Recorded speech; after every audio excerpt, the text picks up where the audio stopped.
Welcome to Tree Talking Time, where we talk all things tree dogs, from the smallest Feist to the largest hounds, treating squirrels to bears and everything in between. And from time to time, we might even run a little fast game.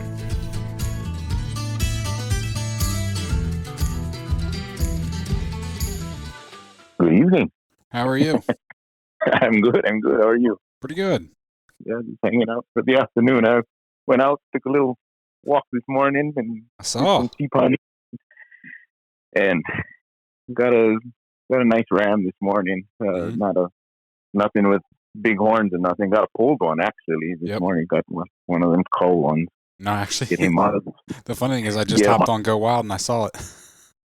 Oh yeah. I got that thing out of there. Are they common? They're, unfortunately, they're becoming a little more and more common. Gotcha. Most of the guys are out there just looking for horns, and they pass those guys up, and they're out there bringing the ewes. And I think even the rams themselves don't, like, they pass them up. They don't view them as a threat, I guess. Okay.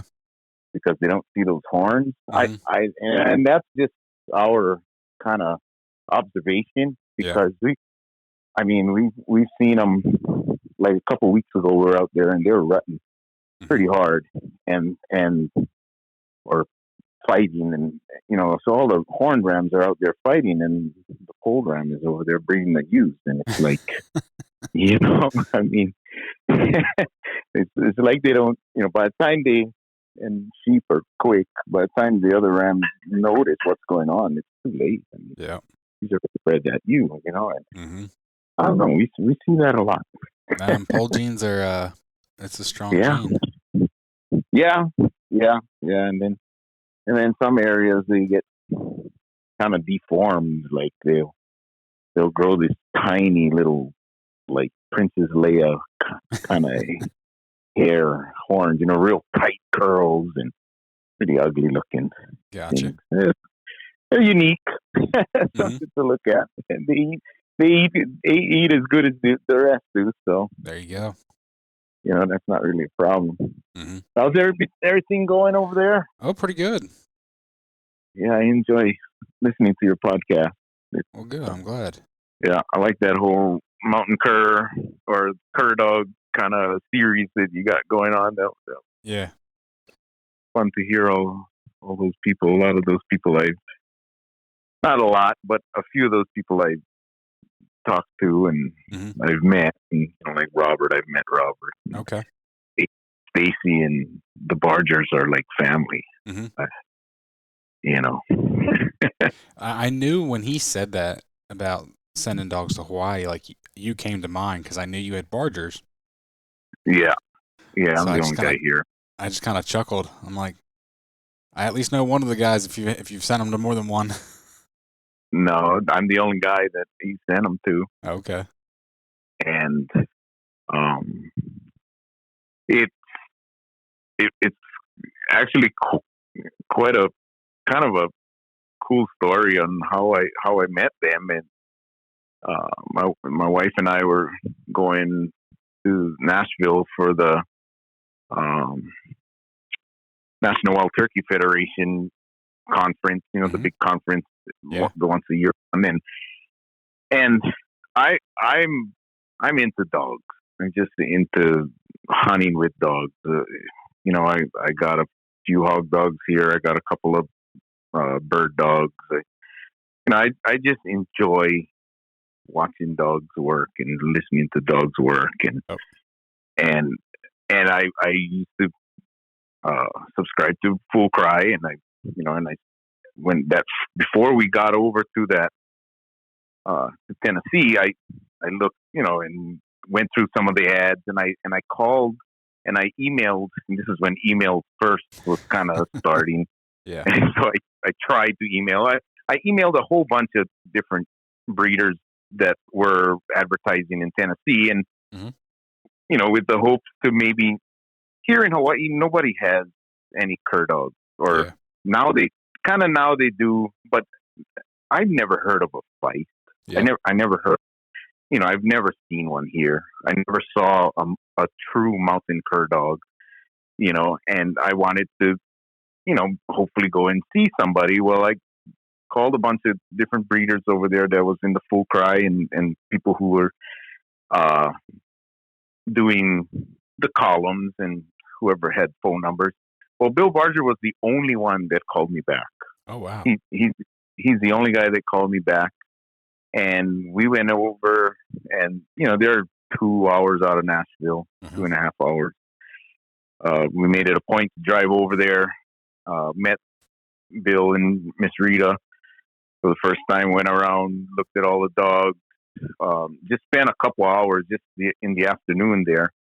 And I mean, I saw those little dogs, and it's like, man, they reminded me of the dogs my grandfather used to have. Okay. Back when he was hunting, and he's pretty much who I think I got the hunting bug from. There you go. My dad, he's not a real big hunter. I mean, he hunted.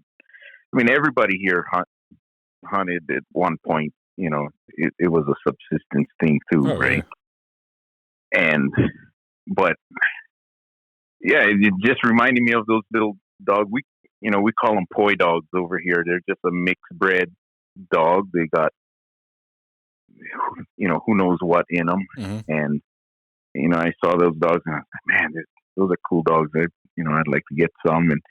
And so we started to go to the conference like every other year. And every time we went back there, we went to visit the Bargers. So the second time, I obviously went.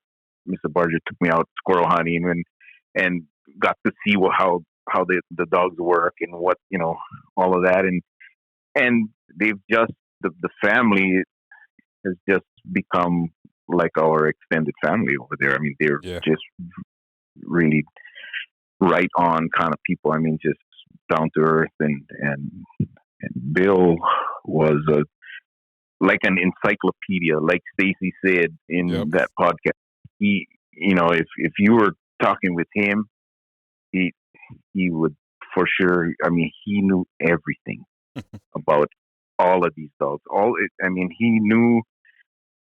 Yeah, and he could bring those dogs up out of his memory bank there, and he was amazing. Yeah, I really miss him. Yeah. I really wish I would have been able to talk to him, because it just sounds amazing. And I've met people like that, and I'm just in awe. While I do remember dog stuff a lot more than other things, I can't say I'm quite that sharp. Right. I mean, yeah.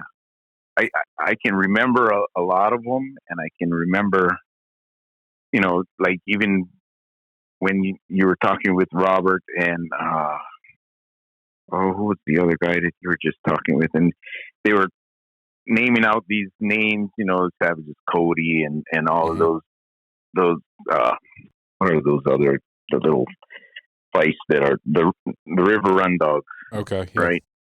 And I mean, Bill would just ramble those things out, and just, I mean, this dog is out of this dog, who's out of that dog, and that dog, and and it was amazing. It was amazing. But yeah, we do a little bit of hog hunting here in Hawaii, and well, that's why I wanted to get you on here, because I just think it's super cool that you guys hog hunt. You do a lot of hunting that I would have never realized was in Hawaii. But why don't you introduce yourself real quick? Oh, yeah, my name is Willie-Joe Kamara. I'm a lifelong resident of the Big Island of Hawaii. I was born and raised here in a little town called Ahualoa, right outside of Honoka'a. We're about 40 minutes right smack in the middle of the town of Hilo and Kailua Kona, which is most people would recognize Kona as the billfish capital, where all the big marlin come from. Yeah, I mean, we do hog hunt. We have all kinds of game here. Yeah. I guess a little bit of history on the pigs and the hogs here. I mean, most people on the mainland don't really realize what we have here, and as far as game and all of that.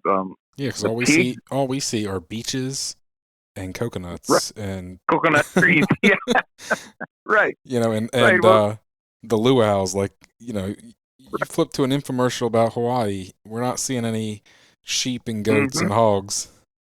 Right, but you see the luau, right? Yep, they're pigs. Right, and so the when the Polynesians or these people from Polynesia, they first, or what they think, they first come over to the Hawaiian Islands like 1,500 years ago. Like in the year 400 is when they came.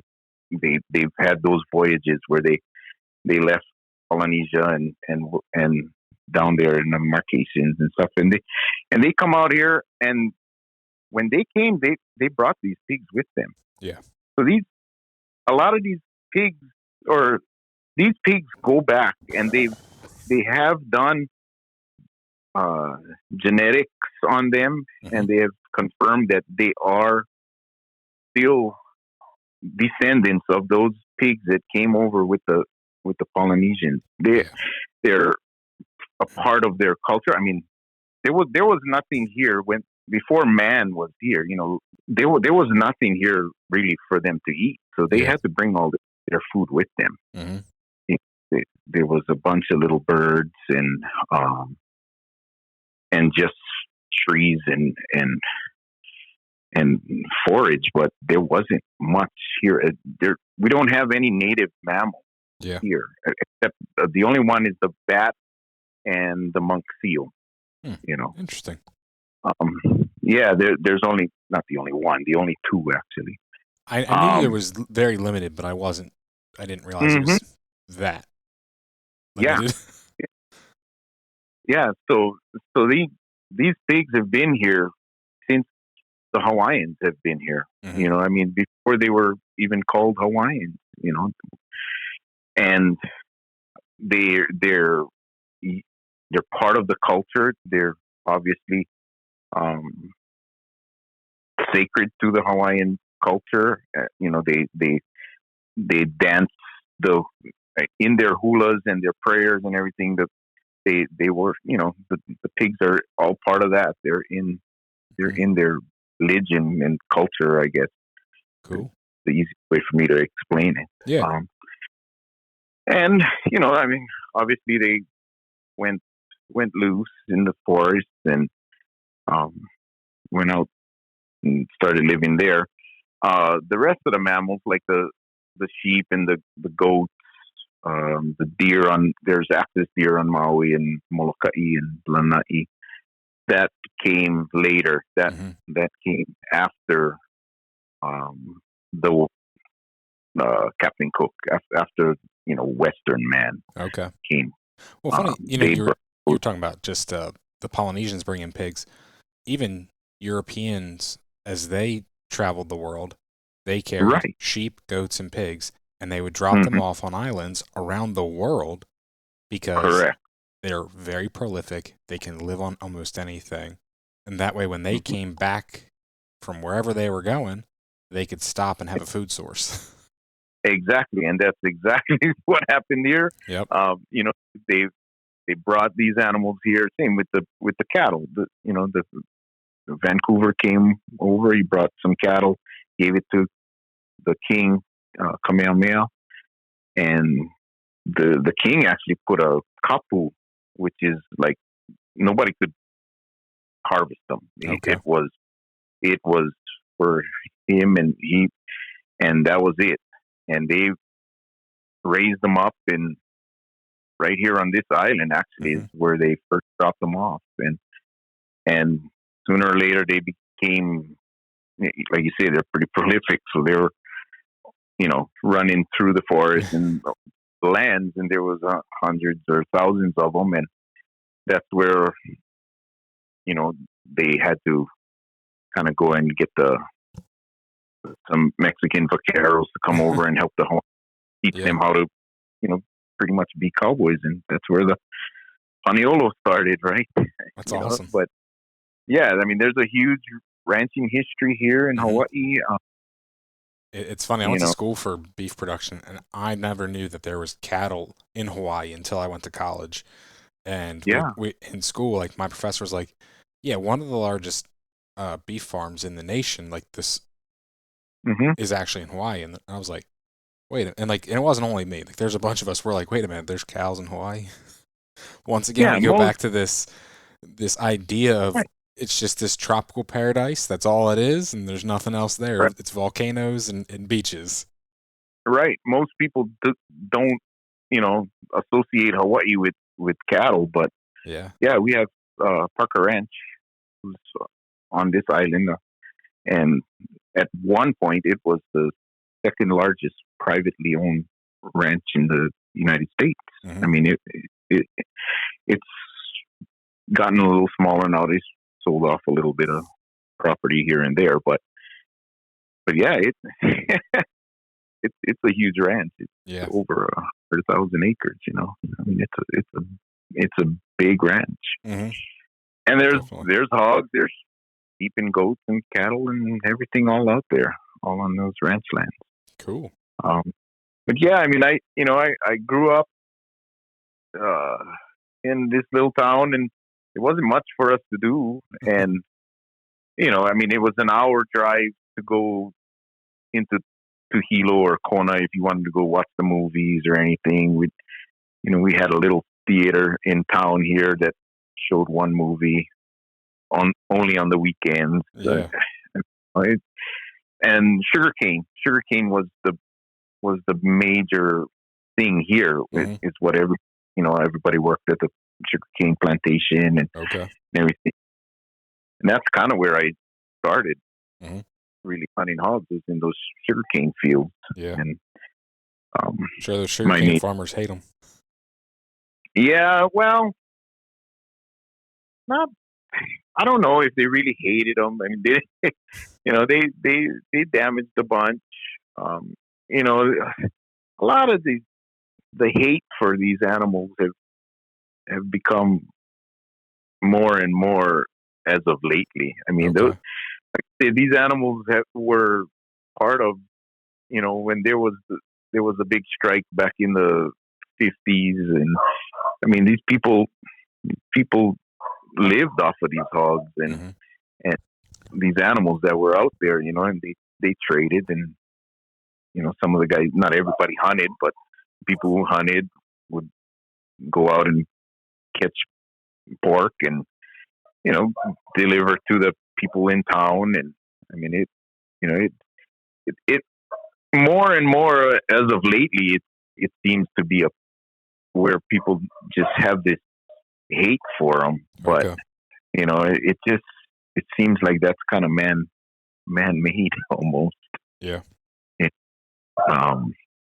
That's a battle we have here. I mean, we have the most endangered species on the endangered species list in the United States, right? I mean, we're the United States endangered species capital over here. We've got all these birds that are endangered, all kinds of plants that are endangered. So yeah, the environmentalists, they are having a heyday over here. I mean, they're wanting to get rid of all our animals, all of them, and it's tough. It's a battle that we've kind of battle with pretty much daily here. Just trying to keep some here for us to hunt and to enjoy. It's crazy. Like, I guess you don't think about, like I said, here in the continental United States, where we just don't think about Hawaii for the most part. We kind of write Hawaii off as a tourist trap, whatever. Right. But it's crazy to think about it. Like, and I just never realized, like I said, A, that all you had game animals. B, the ecological conflict of it, and that your environmentalists want all the non-native species gone, but then you've got natives like you that rely on those non-native species, but you guys rely on them for recreation, for food, and so it's kind of an interesting dynamic. It is, and how do you balance that, right? Mm-hmm. It's tough. It's tough. The Definitely. pigs, like I said, the pigs came with when the pretty much when the Hawaiians came here, they brought those. So they're in my eyes, they're as native or as and they're the same. They came the same time as the Hawaiians did, right? So Yeah. they're just as native as you could call the As people. Hawaiian, as Yep. the race, the people, yeah. But yet they don't have that kind of, they don't have that kind of clout. Mm-hmm. So they're not the chopping block as much as everything else, Yeah. you know. Um, and I do understand the science part of that too, with the birds Mm-hmm. and all of that. So it is tough. Definitely. Yeah. Well, let's get But into yeah, a little more about hog hunting because how I want to know. I've hog hunted once here. mm-hmm. I went to North Carolina on a boat in a swamp, bunch of hounds and a big catch dog. So I have a general idea of how a lot of hog hunting Uh-huh. here works, and I've talked to some other hog hunters. But what's it Right. look like in Hawaii? Well, here it's just like anywhere. You know, everybody has um, their own way of wanting to catch these hogs, right? I Mm-hmm. mean, some people like those catch dogs. We call them, grabbing dogs. They, I personally like to hunt with bay dogs that Okay. just, go find them, stop them, bay them up. I'll go over there.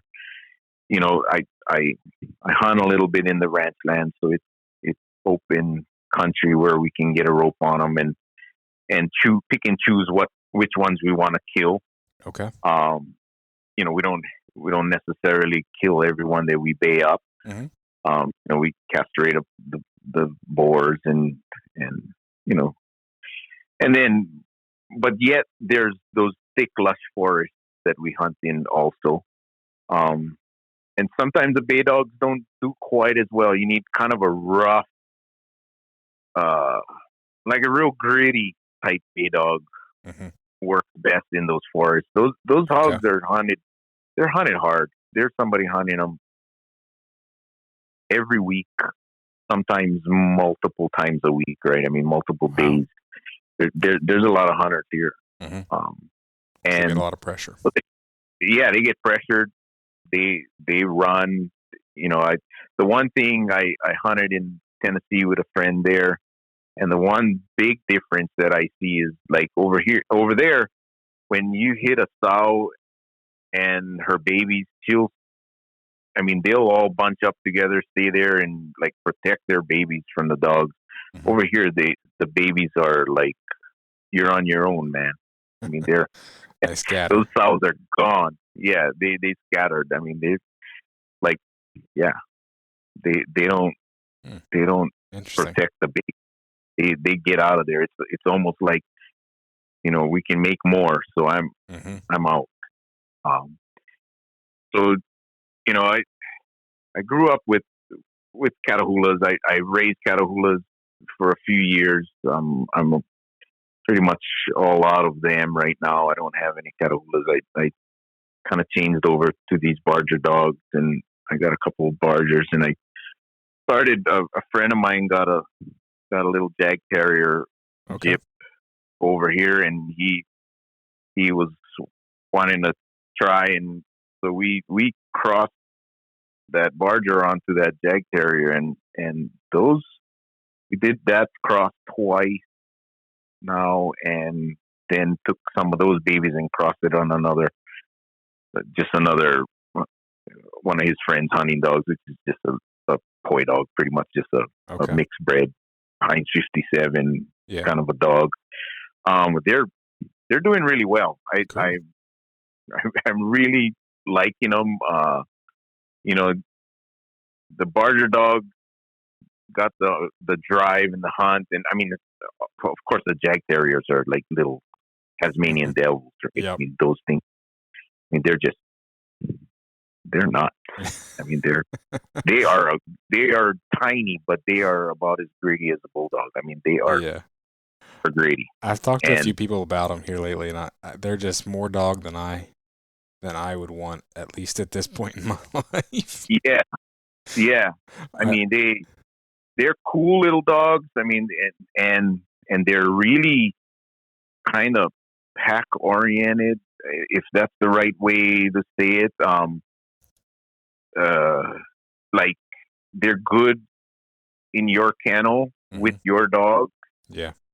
But I know the pure one. I mean, even like just the breeder, I got a AI her. I mean, you can't bring another dog next to her. She just wants to eat it. Jeez. She's just intense, nasty. But yet, at home, I go over to the house and everything. I mean, she's not like gonna bite you, and she's not a mean dog by that in that means. But yeah, they just don't like other dogs coming near them. I don't know what the deal is with that, but anyway, they just want to kill everything. But so now I'm kind of into those, and they're working out pretty good. Cool.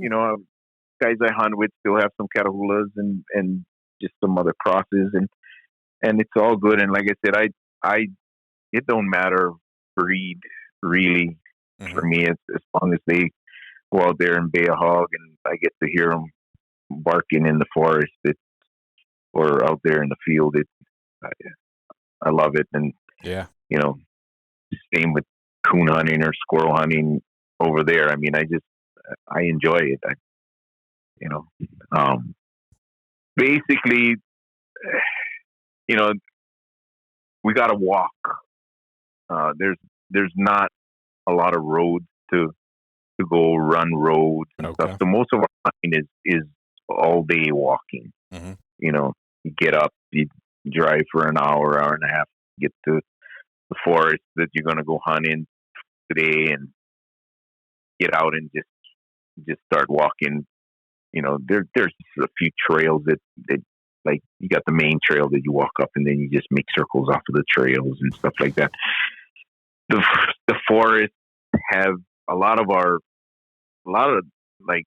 couple of the places that I grew up hunting in as a teenager and through high school and stuff. I hardly ever go there now. It's just full of invasive plants that, like the ginger and there's the strawberry guava, the Vivi, it's called, and it grows like hair, and you can't hardly get through there. Jeez. It's so thick, and you get your dogs in there, and it's going to take you forever to go get them. And I mean, it's not always the easiest hunting. We have some tough areas to hunt. I thought I wanted to come hunt with you, but now you're making me reconsider. we have some easier mountains, of course, but they're further away from where I live. Gotcha. Which is, but I'm getting a little older and wiser, I guess. So I start, weighing out it's going to take me a little longer to drive over there, but at least I can enjoy my day of walking through the forest, and the pigs aren't as pressured in some of these other areas, so they don't run as much, and you have it's more of a fun day to hunt. If you hit one or two pigs and they don't just leave town every time you hit them. So that's kind of the other thing with these dogs is, I like a dog that'll, if those hogs run, they're going to chase them for, 15 minutes and come back. I mean, the really houndy type dog, we just lose them. Yeah. I mean, it's big country. And if they, I can't be there just waiting for a dog all day. I mean, we'll sit there all day long. It's not. And I mean, that's it's thick forest, so the dogs have a hard time catching up with these hogs once they're 100 or 200 yards ahead of them. What I've seen in Tennessee and stuff, that the forests are a lot more open, and I'm sure like places down in Florida and down south, even on the coast and stuff.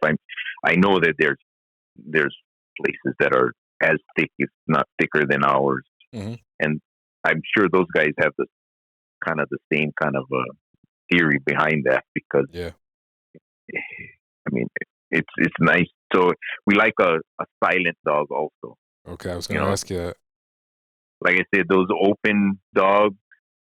Back when the sugarcane was here, we hunted with open or semi-open dogs sometimes, because a lot of times those hogs wouldn't stop, and we'd have to kind of intercept them. Okay. It was almost like a drive, almost, right? So it was nice to know where they were heading and where they were coming. Yeah. One of the first dogs I hunted with, Catahoula cross dog, and he was semi, like after he hit the hog, he would just give a bark every minute or so. I mean, just a arf, and that was it. He was pretty quiet, but he'd let you know where he was going or when he was coming, right? And he wasn't my dog. He was my friend who I pretty much learned how to hunt with. It was his dog, and he was a great dog. That guy caught a lot of hogs in the cane, and he'd put them. He wasn't one that would just run them down the road. He'd go and find the track that he wanted to run, and he'd put that dog on that track, and he'd run that hog.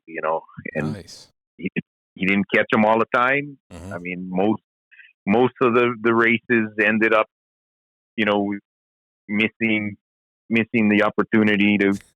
A lot of times you got to shoot them as they come across the road, right? And but that was a heck of a dog, and he had a pit bull dog that was his partner, and that dog would stay with him. And I mean, you wouldn't think that pit bull would have that kind of nose and drive to stay with the race, but he'd stay with him for. That dog would stay with it for a couple hours. I mean, he'd stay with it. When he was young, I started hunting with him as he was kind of older already, but I guess he was younger. He would chase him for half a day. I mean, he'd go until that hog could barely run, and he'd go until he stopped him. But he might be a few miles from where he started. Jeez. But so typically you said you got a lot of like crossbred dogs and a lot of Catahoulas. Like, so do you have a lot of like different breeds that you could choose from? Like, what's it look like as far as, so say tomorrow you wanted to get something different. Do you have... Right. So that is the big challenge here, right? We are a rabies free state. Okay. We don't have rabies. And it's gotten a little easier in the past maybe 4 or 5 years. That regulations have changed a little bit. It didn't ease up as far as what needs to be done before you can get a dog here, but the timing has shortened. Okay. It used to be that I mean, it's always the dog needs to have had, if you don't want it to go to a 4-month quarantine, which is only on Oahu at this point. So, like if I bought a puppy from you over there, you can send me that puppy tomorrow, but I'm not going to be able to see it for 4 months. It's 120 days. And of course you pay for that, right? So that's a couple grand. So basically, you can do all the prelim stuff before it comes over, but still, I'm not going to see a pup until he's about 8 or 9 months old. Oh wow! They need to have 2 rabies vaccines in their lifetime, and you can't give them the first one until they're at least 3 months old. So now you got a 3-month-old pup. You give them the first rabies. You wait 1 month. You give them the second one. So now you're already 4 months in. And then usually what we recommend at my work is that I'm a veterinary technician. I work for a clinic here. Is that you wait at least 2 weeks or 10 to 14 days after that second vaccine, just to make sure that your vaccine is working. And then you got to do a blood test and send that out to Kansas State and to check the titers to make sure that pretty much your vaccines are working. Okay. From when the lab receives that vaccine, it used to be 120 days before that dog could come over here, as long as his titers was high enough. Yeah. Now that's down. Now it's shortened to 30 days now. Okay. So it took 3 months off of that. Mm-hmm. It's still a long period. You're still looking at 7-8 months old to get a pup here. But so it's difficult to get a lot of So when I brought my Bargers, I could afford to bring 2 of them over. Mm-hmm. Now the challenge after this COVID thing that I've been hearing with all our clients is that the airlines aren't shipping them. Oh, okay. The COVID thing started, they stopped that, and none of that has come back on board that I've heard of yet. Like, you gotta, if you're flying with the dog, you can get it on the plane with you. Mm-hmm. But I didn't go over to Tennessee to pick up my dogs. I just had Mr. Barger put them on Delta and ship them over to me cargo. Mm-hmm. And there's none of the domestic airlines are doing cargo pets at this point. So hopefully that's going to change in the next year or so. Because like my friend with the Jag Terrier, he has a male over in Arkansas that's waiting to come over, and he can't get him over here. Jeez. So it got all his rabies stuff done. Mm-hmm. So basically, most of the guys here now that hunt, they hunt with, there's, you name it, everything under the sun. I've hunted with a guy who had like poodle crosses, and he had really good dogs. He caught a lot of hogs. Yeah. And I hunted with him. He used to hunt take the mules in to the valleys, and those dogs would ride in one of those big military duffel bags, those big duffel bag. And he'd set that duffel bag down and tell that dog, come on. And the dog would go head first in, spin around, and face back out. And he'd cinch that duffel bag kind of around the neck and put one on each side of the saddle horn, one on each side of the mule. And they'd ride in to the valley, because it was, a few miles in there. The good dogs would catch a ride. The young dog would have to walk, but it was quite a sight to see, and just shaggy little things. A lot of people like Airedale, pointer type crosses. Catahoulas, of course, were pretty popular for a while. There's some plots here. There's some walkers that some people have dipped into. But like I say, the more true hound type dogs, if you don't cross them out, they don't do that well here. Okay. Just we don't have the terrain for them. You end up losing them and stuff. A lot of people like the sight hounds, like the greyhounds and the whippets. Okay. They'll cross those with what they're pretty much a mixed bred dog. Most guys hunt with whatever is gonna bay a hog. Yeah. And they, as well as anybody, you can't make a dog want to hunt. It's oh no. Yeah, they're either going to hunt or they're not. You teach them. I mean, you teach them the obedience part of the whole deal, and to to mind you and stuff like that. But it's same with a bird dog. I mean, they're either going to hunt or they're not. Yeah. You know, you can't put the go in them. I always say I'd rather they go, because I can slow them down, and even better now with all the with all the technology that we have. You can whoa them. Yep. But you can't make them go. Exactly. But yeah, those sight hounds, those little whippet dogs are real popular here. They're fast. These guys want a fast dog that can get up in there and catch them. And you wouldn't expect it, but they're kind of greedy little buggers. They're fragile. They're so small, right? And I mean, not like height wise, but they're just so fine boned and thin and thin skinned that they look fragile, but they're tough little buggers. So a lot of people hunt with those, and of course, a lot of pit bull crosses, bull type dogs, American bulldogs.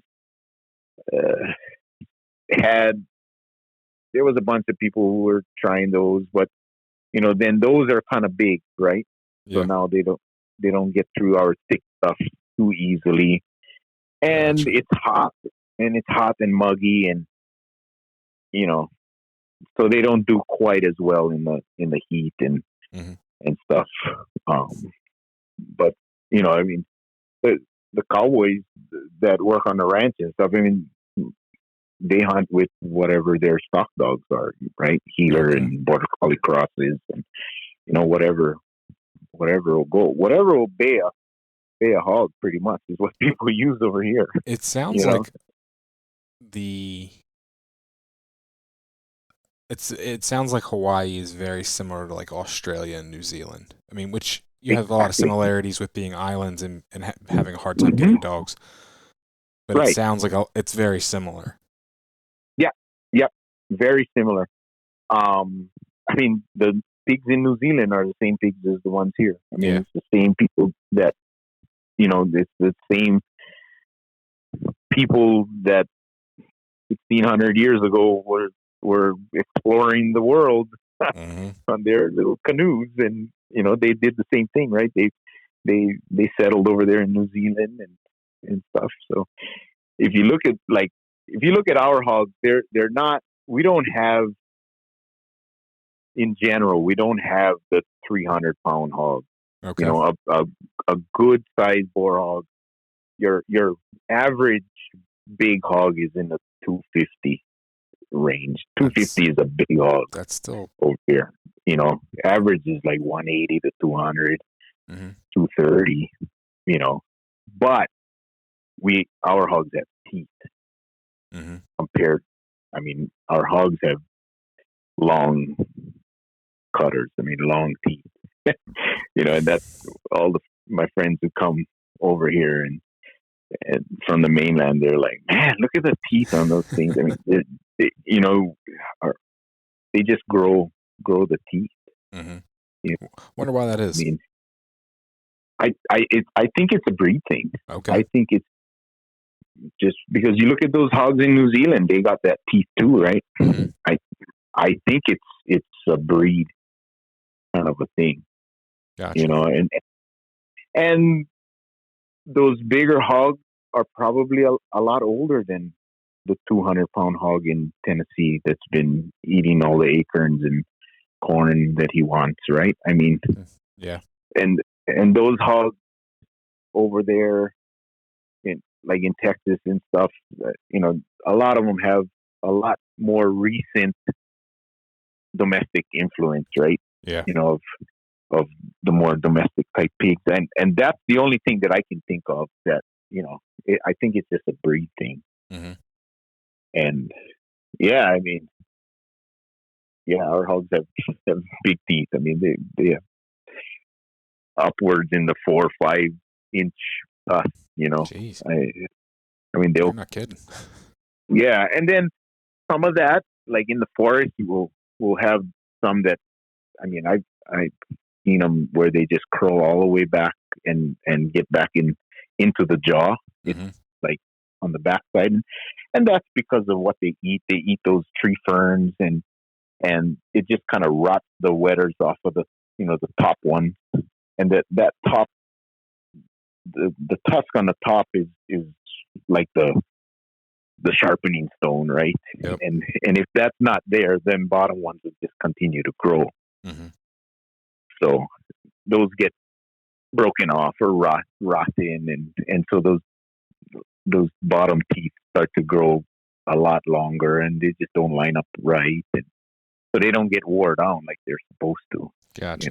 And as the hog gets older, of course, it gets worn out. So then they start growing longer. But yeah, very interesting. I don't know. Like I said, I just enjoy anything with dogs, and I enjoy hearing a good bay, and I mean it gets your blood pumping because that when it's a big hog, it's dangerous for not only the dogs, but it can be for you too, and definitely. Ultimately, you don't want to get a dog hurt, and I mean, and they do. They get cut, and even these little Bargers that are like little. I mean, they're not that little. The ones I have are like 30 pounds, right? They're at the big end of a Feist. And I mean, the Bargers have a lot of streak in them, and so they got a lot of mountain cur in them, but they're quick. I mean, they're in and out like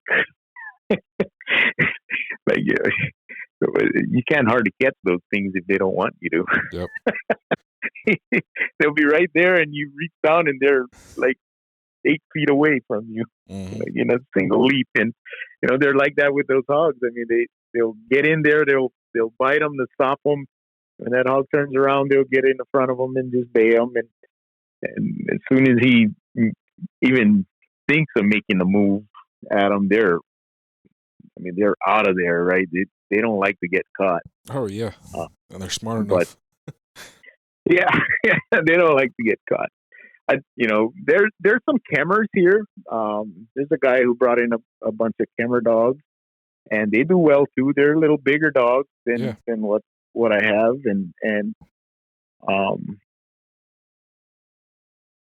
my brother-in-law had a couple of them that he was using on hogs and catching wild cattle and stuff like that with them. And I mean, they're the Kemmer dogs are a stock dog as much as anything else. I mean, not stock, but that's what they were multi-purpose. Right, they're multi-purpose dogs. That's what they're made to do. I mean, Mr. Barger used to tell me that his dad used to have those Feist dogs and mountain cur dogs that would go round the cattle up to come in to go milk in the afternoons and in the morning. And I mean, they do it all, right? They hogs with them, and they squirrel hunt and coon hunt at night. And yep. Did everything. Exactly. Yeah, I learned a lot from him, and especially on breeding and how to breed. And I mean, all that I've learned is, I'm sure, not even a smidgen of what they knew. I mean, Robert, we went down to Robert's and met with Mr. Kammer and talked with him, and he's a wealth of knowledge too. No, I really enjoyed talking to Robert. And this podcast has given me the chance to talk to a lot of really cool people, and a lot of knowledgeable people. Yeah, that's so cool. You got to try and get like Jody Mullins or somebody. Who are you? There was a podcast that you were talking to. Oh, the Cajun. Yes, the one with the Cajun, and I was sitting there and I was listening to that one. I just listened to that one last week, I think, and he was saying how the Cammers cross good on those Mullins dogs. Well, and if you look at a lot of those Mullins, they have a lot of Kemmer dog in them too, right? And so, if you look back in their pedigree, way back when, and so does the Bargers. Yeah, the Bargers have some of the good cameras that was back then. Yep. That's the funny thing is you start talking to people that have had these lines for a long time, especially mm-hmm. a lot of these guys that were from Tennessee or right around there. They all kind of exchanged breeding stock. Yeah. And kind of, outcrossed to each other's lines. And then they would go right back in. Definitely a lot of the proven lines that are still around today that have been around for a long time. There's a lot of similarities and a lot of commonality of the blood that's in them. Yeah. Yeah. And, and like I say, when I was listening to that, to him, Calvin talk, I was just, that's what was running through my mind. I was thinking, it's like, yeah, they breed well together. Because now, I mean, even though he's calling it an outcross, with, it's not a recent, it is an outcross because it's not that recent, but yet you're still going back to what's in there already. Yep. What's already has been in there too. And exactly. It's interesting. It to me, it's really interesting. Oh, I know. I've really enjoyed the people that have bred dogs and getting to talk to them and pick their brains about how they've bred dogs and. Because like I said, I've learned a lot. Yeah, our generation. I mean, you're, I'm sure, a little younger than I am. But just there was always that like it was a no to line breed or inbreed or but if you really look back in history, that's how all these breeds were made. I mean, the English pointers, if you look at the history on that, I mean, they were line bred and inbred and called hard for years. Right there is the key. You just mentioned it, and it's the problem that we have today. And I'll probably ruffle a few feathers, and I don't care because it's the truth. And I'm not saying you have to cull the way people used to cull. I'm not saying you got to have a bone pile, but removing the subpar dogs from the gene pool is one of the most important parts. But the problem is we don't do that. As a whole, collectively, we don't remove them. Not at all. So one of the things that Bill Barger just was like his pet peeve was he did not like an ill dog, a dog that would growl or snarl at him. I mean, he liked the dog that's going to sit there and protect his property and stuff like that. But I know he didn't raise those kind of dogs. Like his dogs were family type. They were work dogs, but yet a lot of the guys that have them, they have them in the house. They're with the kids, and he called them an ill dog, right? But he didn't like those mean dogs. He made sure that he did not put any of that, as far as that he knew, into that. And definitely. But yeah, I mean, in history, I mean, culling was part of it. And that's, I mean, it's really becoming harder and harder because of all these animal rights people and all of this stuff that happens. I mean, just with everything. Well, just like I said, you don't have to necessarily have a bone pile, but the animal rights crowd and the rescue crowd, they have ingrained it into people's heads that when you buy a dog, it's a lifetime commitment. It's like, if the dog doesn't work, then it can't stay because it's not fulfilling its purpose. And if it doesn't work for me, it doesn't mean that it's not going to work for somebody else. Exactly. As far as, like I said, I've been listening to your podcast, and a lot of those guys, the bear hunters and stuff, he may not be a bear dog, but he might be a hell of a coon dog. Yep. Or, he might make a squirrel dog. And so you at least give them that benefit of the doubt, right? And I don't see anything wrong with that. But yet, as as a whole, I mean, that's not something that you would want to reproduce, right? So how do you tell that person that you're giving it to or selling it to is like, don't breed it, because a lot of people don't real. And here, I mean, over here, it's hard. I have a hard time with a lot of guys, just trying to educate them on that because, I mean, I see a lot of it at work. I mean, there's a lot of these little fancy breeds that people are making, and a lot of these things have been made in the past 10 to 20 years. Mm-hmm. You can't make a breed in the 20 years. Yeah. With with 10 dogs or 2 dogs in your kennel. I mean, that's just not the way to do it.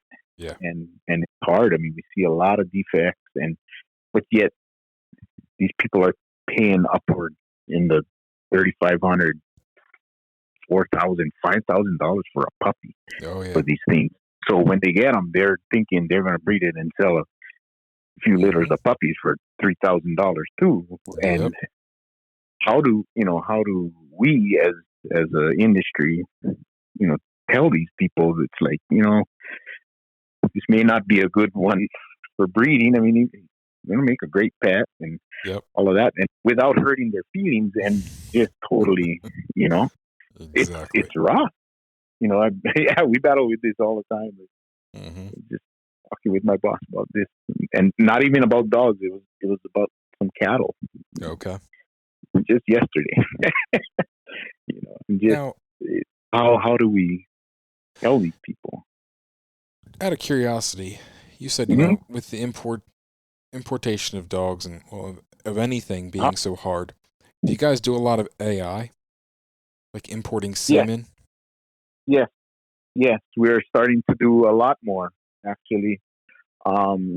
We at our clinic we do for sure. A lot of these guys are. We just did some. Oh, what is that big? The Turner and Hoots dog, that big.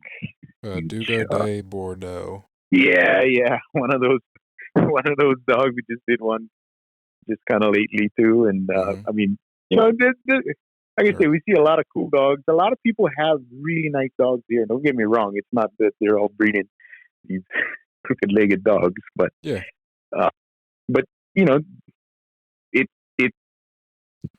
like I said, they're not everyone that is born is being sold, right? And if you look back in history on a lot of these working dogs and any kind of dog, they had a little more pride into what they were selling, and they wouldn't, they would call the ones that are not. Yeah. I mean, the mountain curs, if they had too much white, well, they weren't a mountain cur. Yep. They just weren't going to get registered, or even, a lot of times they didn't make it. That. Right. They just didn't make it. But yeah, so AI is becoming a lot more popular, bringing in both fresh chilled and frozen semen. Fresh chilled is a little bit more challenging for us just because we're dependent on FedEx, right? Yep. There is no overnight mail or FedEx to Hawaii. It's 2 days at best. Yeah. So, when you're dealing with that, it's really time sensitive. And almost always it's going to end up where the timing is going to be on a weekend where you need to bring them on Saturday or Sunday, right? Yep. And there's no Saturday delivery here for FedEx. We don't have. They won't deliver on Saturday. So if they send it out on Thursday, sometimes sometimes it's good depending where it comes from. Like sometimes it'll get here overnight from somewhere like Texas, it won't get here from California. It's weird because from Texas it goes back to Memphis and then it comes to us, right? Okay. I mean the hub is in Memphis, so the way that they ship these things across the country, it goes. Yep. A lot of times it goes backwards before it comes here, right? Mm-hmm. So it just kind of depends. Sometimes we get it overnight, like we'll get it in the afternoon here. Yeah. But most times we tell our clients that don't expect it overnight. Mm-hmm. Be happy if we get it tomorrow morning or the next morning. Yeah. So you would almost be better off to plan ahead and try and get frozen semen if possible. Yeah. So frozen semen is probably better, but yet it's a little harder to get them bred sometimes. Yep. Now your window is even smaller. Yep. With your timing. So yeah, it's fun. Just different challenges. There's a lot of challenges. We deal with a lot of different challenges, but yeah, we're here. We're at the mercy of the shipping, right? Yep. For everything. So even like a lot of our cattle that is born here, a lot of it goes back to the mainland. They get shipped back. They either go on a boat, they either go for a boat ride on Matson, or they take a plane and they fly them over.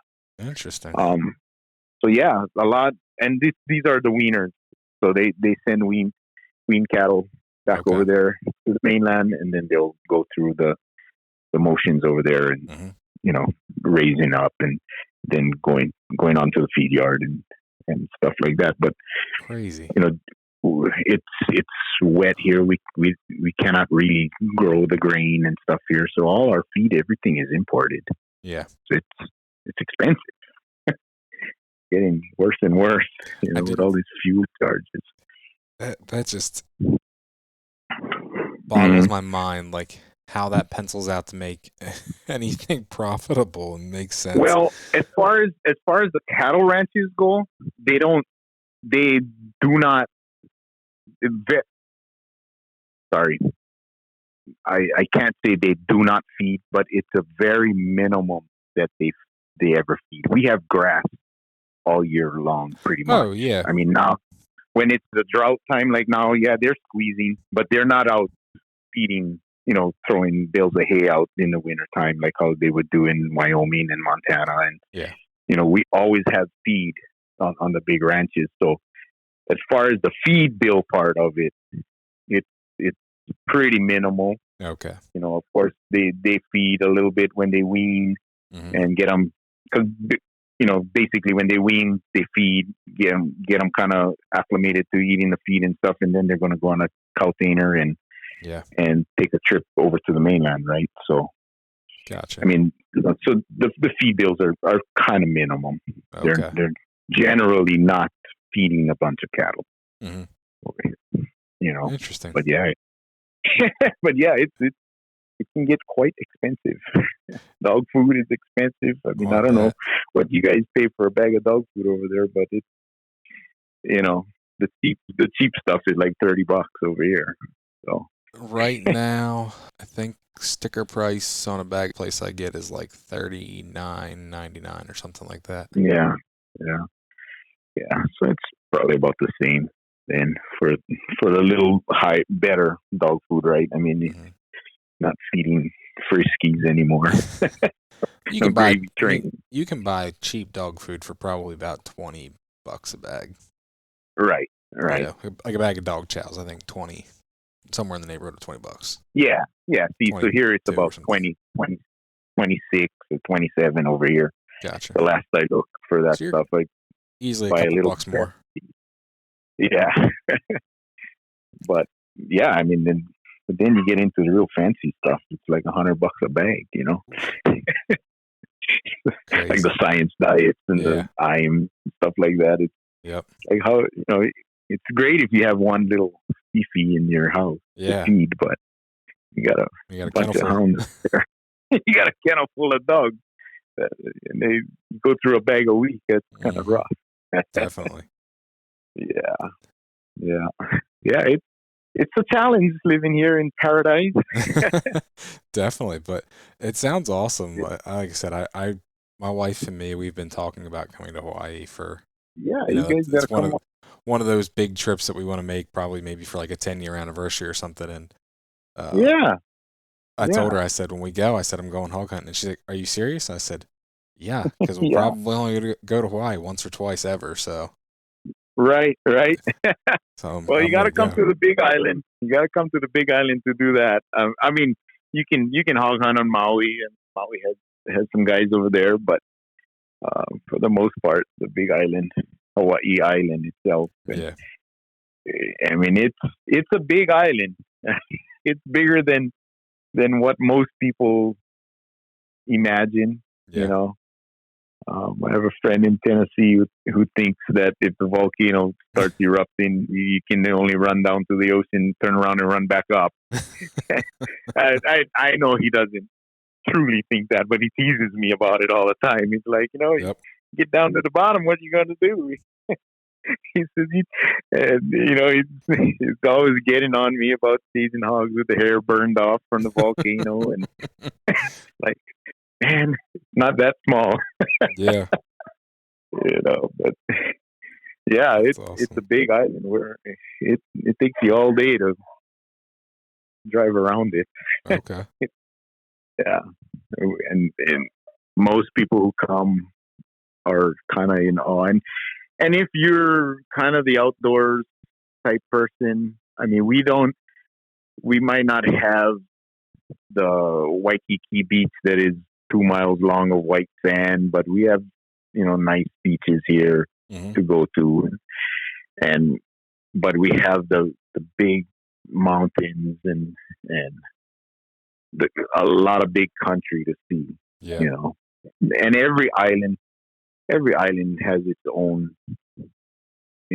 beauties. Oahu is where Honolulu is at, and it's there's a big, huge city there, but when you drive around a little bit, and there's some beautiful country to see there too. I mean, all those high, steep, like just ridges that are like a razor's edge, I mean, those things are, I mean, it's just awesome to see, but I'm not really into millions of people, so I kind of stay away from that most of the time. I don't blame you. Yeah. You mainly coon hunt, or? Yep. Is that what you do? That's mainly what I do. Yeah, I was interested in those leopards a few years ago, and I was into the catahoulas, and because you know how it is. People say, "Oh, they're kind of the same, but yet they're not," and this and that. And like I said, coming from here, we've never seen a lot of those curb type breed dogs, and the way I describe it to people is leopards and catahoulas. It's like an Australian Shepherd and a Border Collie. They come in a lot of the same colors. They're very similar in build, very similar in function. They share some similar history, but they're two different breeds. They work stock both a little differently. Right. Same with the catahoula and the leopard. Leopards have been bred to basically be a tree dog for the last 60 years. Catahoulas have been bred to be more of a stock/hog dog. Yeah. And while some will tree, most are not natural tree dogs, especially if they can't see it. Right. And they're more of a silent dog, and the leopards are tend to be a little more open. Yep.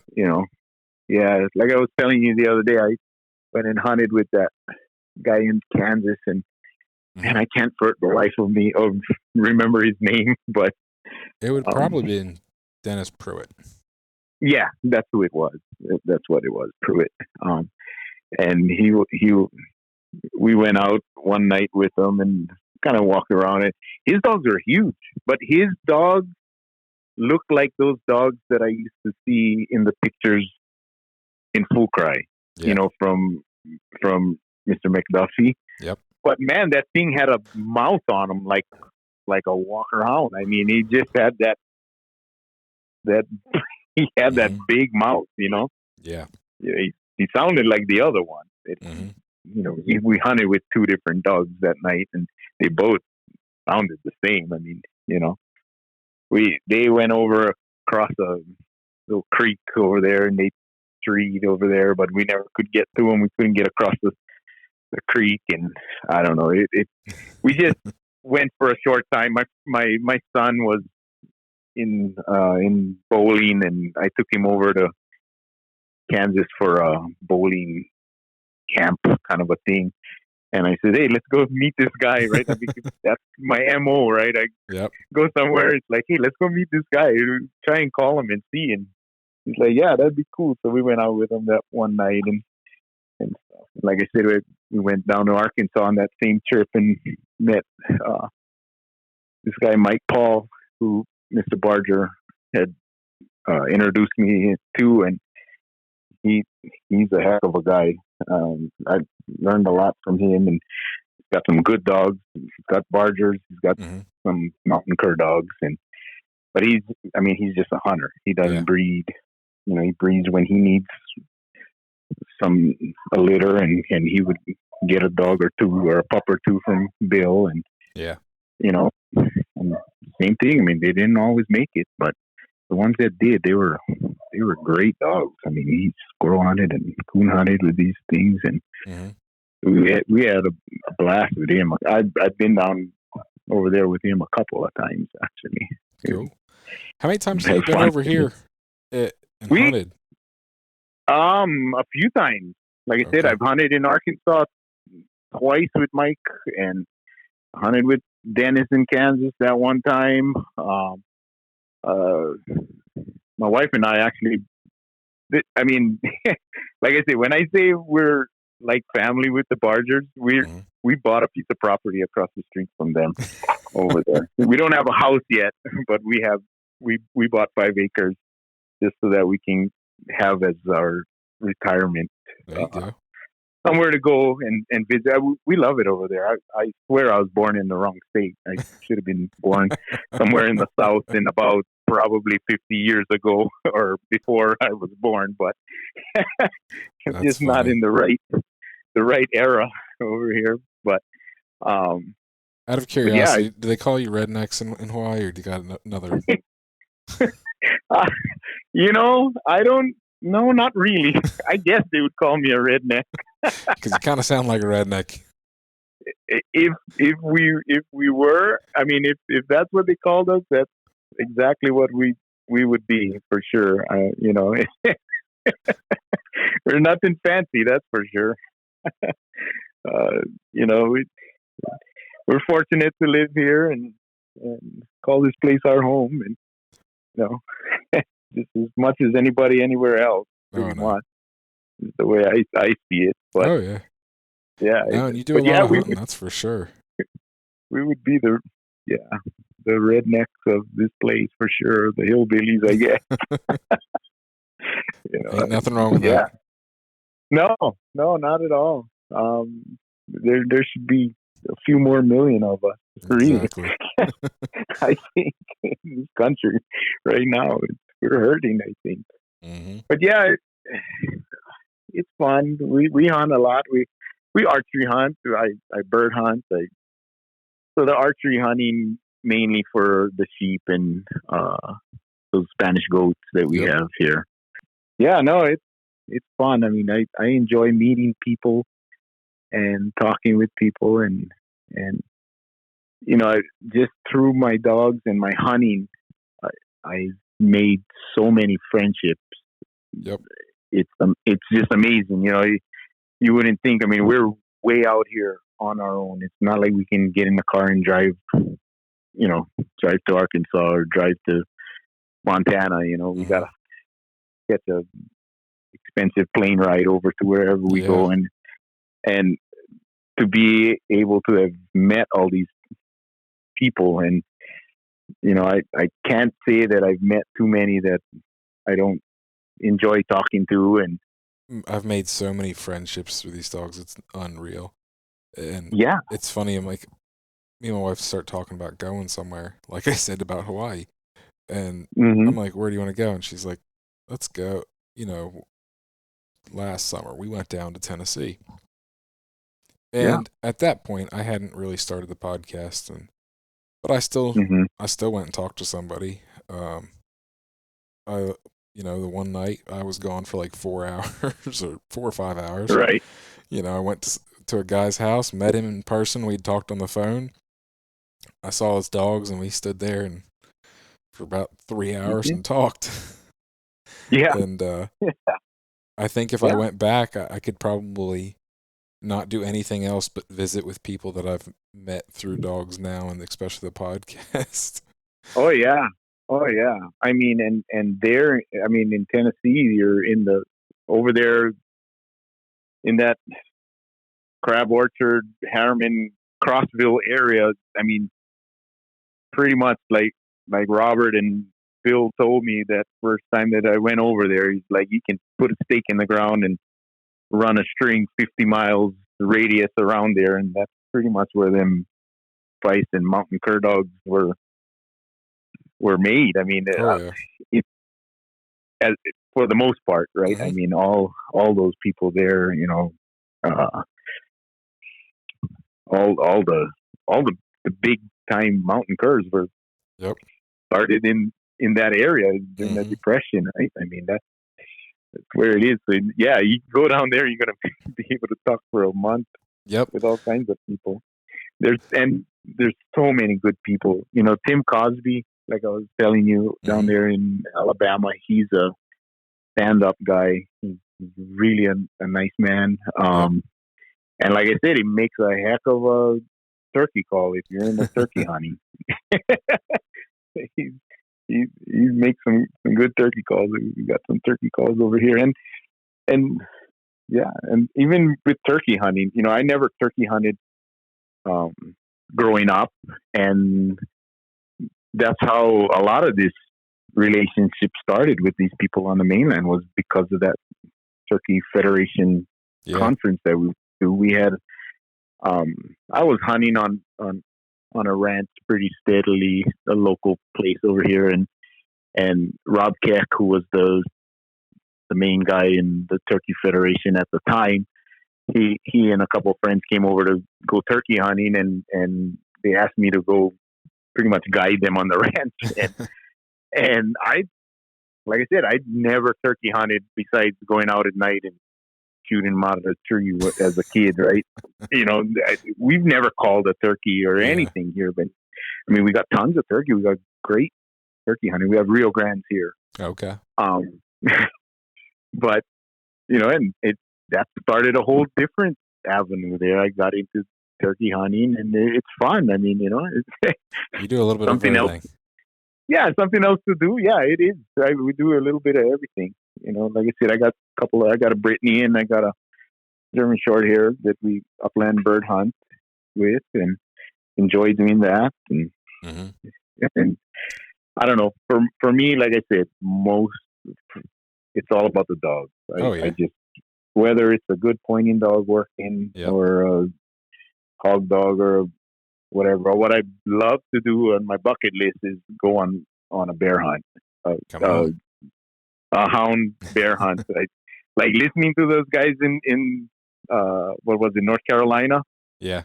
On your thing, those big bear that don't go up the tree. Oh yeah. That would be, I would be into that. I know it's dangerous and all that, and not really I don't really even care about killing a bear, but I would love to just be on a hunt, be there hunting, just to see how it goes. It would be so much fun, I think. Oh yeah. And I hunted cat I hunted bobcat with a guy in Arkansas. Cool. With hounds. That I never knew that you could have a walker. They have like running walkers. Yep. That they use on those bobcats. I never knew that you could have a pack of walkers that minded their master that well. I mean, they were like, they handled so well. It was amazing. And I'm trying to think of his name. I can't think of his name. But apparently they had a they were one of the kind of more not famous, but they were known for their dogs. They had a good pack of dogs anyway. Yeah. But that was fun. Oh yeah. I want to do that for sure. The very end result of the hunt was a little. Those cats don't treat. Okay. In Arkansas, and the dogs catch them. Yeah. And so the very end of it was a little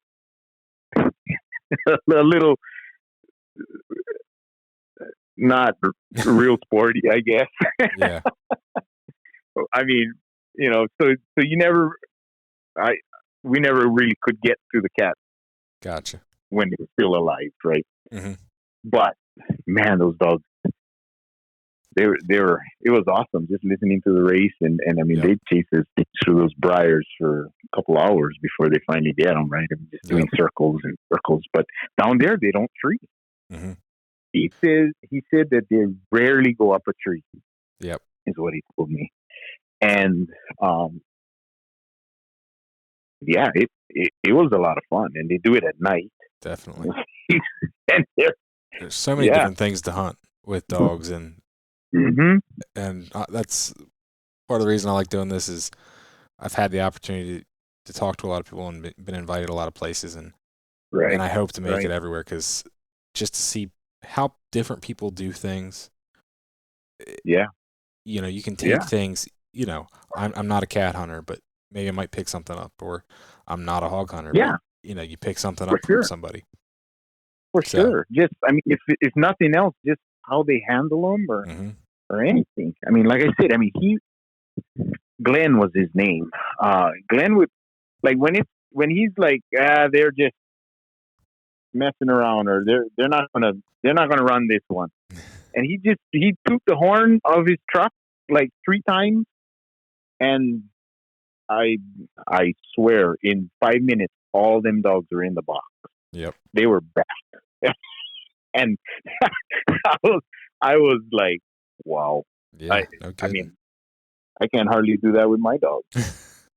And I mean, of course, every one of them had a Garmin on them, but I never saw them use it. Yeah. I mean, when they're pups, you got to use them once in a while. I mean, that's why they're made, those things. But man, it was impressive.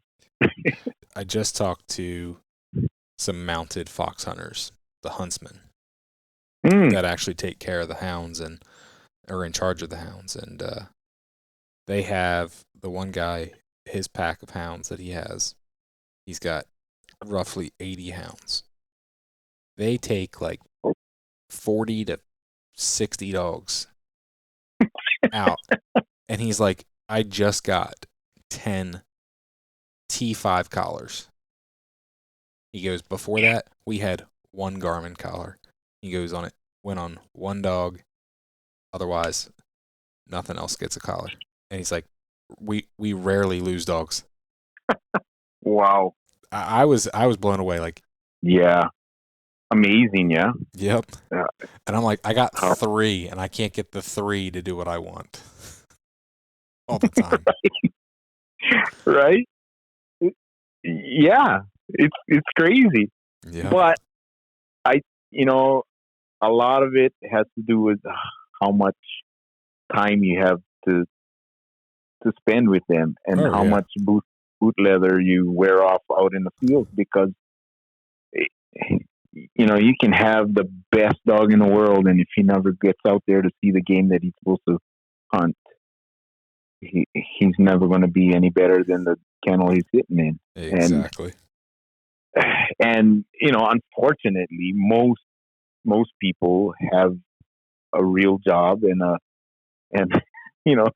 when I say a real job, you're not a hunting guy that's hunting for a living, right? I mean, you have a job that you have to go to and every day. I mean, that's a nice thing, I guess, about being able to coon hunt and stuff, because a lot of that is in the evening or at night or whatever. But yet, you start having a family, and you gotta have a really understanding wife. You're gonna be out. You're gonna be out all the time, and so most people aren't able to make a dog what he needs, what he can be. Exactly. And that's why the unfortunate. We're going to segue this. Garmin needs to come in here and sponsor me so I can go hunt more. There you go. That's right. Somebody needs to sponsor. I'm just thinking Garmin because Garmin's like one of the big guys. Garmin. Right? Of course. I need you. Yeah, exactly. Throw in a collar here and there or something. If you want to sponsor this podcast, so that way I can hunt and not have to go to work, I will travel and talk to anybody that you want me to. Exactly. I have a friend who's she's a lady and she's a cattle rancher. She's a longtime family rancher and she has some outstanding cattle stock dogs. Mm-hmm. And and she uses it used to be Tritronics, but now it's Garmin. I mean, Garmin owns them, and she was talking about something one day, and I told her, I said, Garmin ought to put you on, because she'll stand there and her dogs will be standing there. It would be the perfect commercial picture, Yeah. to put on a magazine or something. You know how they put those coonhounds on the magazines with the Garmin collar around the neck and I said, man, you ought to call Garmin and tell them, hey, they need to get one of your pictures for their ads, man. Send you a couple new collars or something.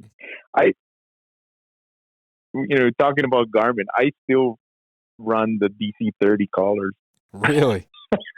Yeah. I have 3 DC-30s that are still running. I changed the batteries on them once, but I've taken really good care of them, and they are great. They work really good in our, what was the one after that? Was it the 40? The 40, that was horrible. Yeah, they didn't work really well. They didn't have the antenna up on the top, right? The GPS antenna. And then I have like one of the minis now, the newer mini. What is that?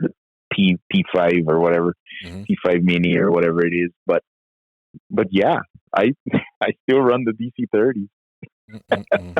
They work well for me, and they're still going. There you go. That's all that matters. Finding crap out.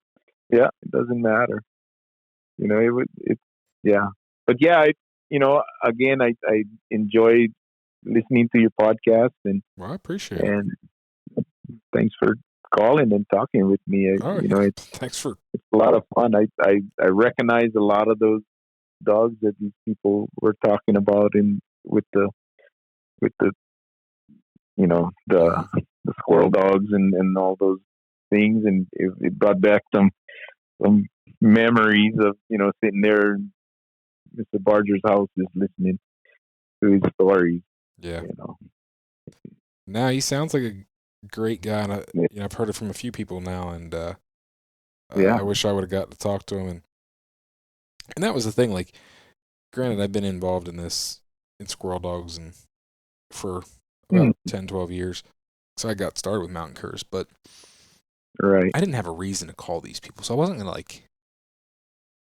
randomly let me just sit here and talk to you for an hour because I have no reason. I was a Facebook and forum lurker, like a lot of the guys. So I know a lot of the names, I know a lot of the people, but I never talked to them. So it's like nobody knows who I am. So I just read everything. So and that's the same with me. I still don't have the Facebook. I'm not on Facebook. My wife is on it. I don't. The Go Wild is as social media as I get. Oh, come on! Where's your TikTok and your Instagram? Don't have and your Twitter. TikTok, the chat, so none of that stuff. I don't have any of it. None whatsoever. I don't have it. Just that. I don't know. I just don't like it. It's just really bad, I think. I see. I see the pros and cons of it. Yeah. I definitely do. We do. My buddy and I do have a YouTube channel, though. Okay. Yeah, what's that? Called 808 Short Range Adventures, and it's just the two of us being stupid, pretty much. Just pretty much documenting some of our hunts and having fun hunting. Awesome. Basically, hunting and fishing and stuff like that. Mm-hmm. It's nothing fancy or anything, but we have fun with it. We're enjoying it. We just started that about a year or two ago, and we have a few videos out. We've done some Alaska hunts, and cool. So we try and get as much as we can on those hunts, and it's just fun stuff. We do crazy things and just trying to have fun. And it just all started out as us being able to video this stuff and saying, when we get old, we'll be able to go watch it and laugh at how dumb we were when we were younger. There you go. Pretty much is how it works. But yeah, go check it out. It's definitely will. It's fun. It's hard. It's we're trying to video our hunts, and but it's not easy. It's not as easy as a lot of people think. It's like you just go out there. We had one guy tell us one night we're at the house and we're talking, and he says, I give you guys credit because when I'm hunting, I'm kind of serious and everything, and you guys find the time to, make jokes and crack jokes. And my buddy Chris, who's my partner in that, it's his deal actually. I'm his partner in this thing. He's the guy who really, he does all the editing part and he puts it up on YouTube and everything. But he's like, yeah, if you went and hunted with us, you would know that we don't have to try to do that. It just happens, I mean, but we have fun. We take the kids. My son is grown up now, but I take my nephew with me, and he has his two daughters, and that we take out with us. And like Kaylin is starting to archery hunt, and awesome. It's just fun stuff, and we try and make it for them and everybody, because in the end, you want to be successful, but yet we're at the point where when we come home, we don't want to be grumpy about not having the best day of hunt, not killing something or things that didn't go exactly how we, everybody wishes to shoot that 34-inch ram every time you go out, but most times you're not even going to see one. So, nope, I get it. Granted, yes, the goal is hopefully to have some success, but I take my dogs a lot of times. I don't even take a gun. Success doesn't have to be measured by killing something. Right. You want to be better. Yeah. You want your dogs to get better, and they're not going to get better if you stay home. And there's going to be a lot of times that you go, and especially in the beginning when you're starting to train these young dogs, that they're not going to do it. Yep. But if you can get them to do it on their own like that without having, starting on their own and not really following another dog and stuff like that, then they're going to, in the long run, they're going to be a way better dog. Oh yeah. They're going to turn out to be way better. A lot more independent. When they get more there. Confidence. Yeah, and that's what they need. I mean, even with these hog dogs, I mean, we start them off with the old dogs, and you always bring a young pup with you and go and everything, and I see that, and I'm as guilty as anybody, but I see a lot of people, like they get discouraged if they can't take their good dog, like if maybe they're a female dog and they're in heat or something and they don't want to take them.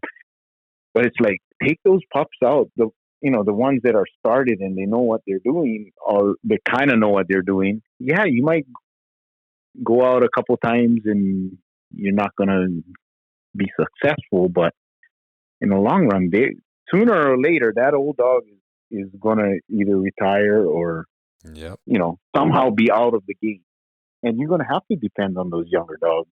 Yep. And they don't ever really step up until that good dog is out of the picture a lot of times. Mm-hmm. And if you look at what happens to a lot of people, it's just that. It's like, this younger dog, he's all right, but he's not the dog that old Rough is, right? And but then when old Rough is gone, you have nothing else to turn back to. Exactly. Old Highball, he needs to step it up. Yep. And they do. And then you're like, man, this is a great dog. And like I say, we're all guilty of it, because exactly.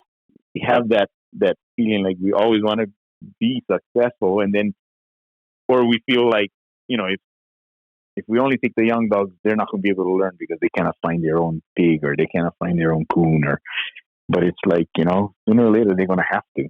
Exactly. And a lot of it back. Yeah. Mm-hmm. Takes a lot of boot leather and time and make them that way. Yeah, for sure. I find it very interesting, the hunting over there, and because it's just not something that I know I thought about for a long time or ever realized. And so as I've gotten older, and then you find things out, and it's like, whoa, that's pretty cool. And and like I said, most people don't associate Hawaii with any kind of hunting, but we do have in places some really good hunting. There's and there's a huge hunting community here. Mm-hmm. I mean, there's a lot of hunters. You wouldn't think that there were as many hog hunters as there are here, but there are a lot of them. Definitely.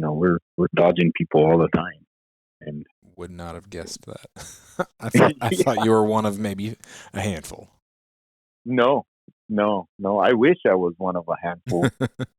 It makes things a lot easier a lot of times, but no, it's not, and it's become real popular, and there's a lot of guys here with good dogs. I mean, they have really good dogs. They hunt hard. They hunt a lot. And they're real successful. Cool.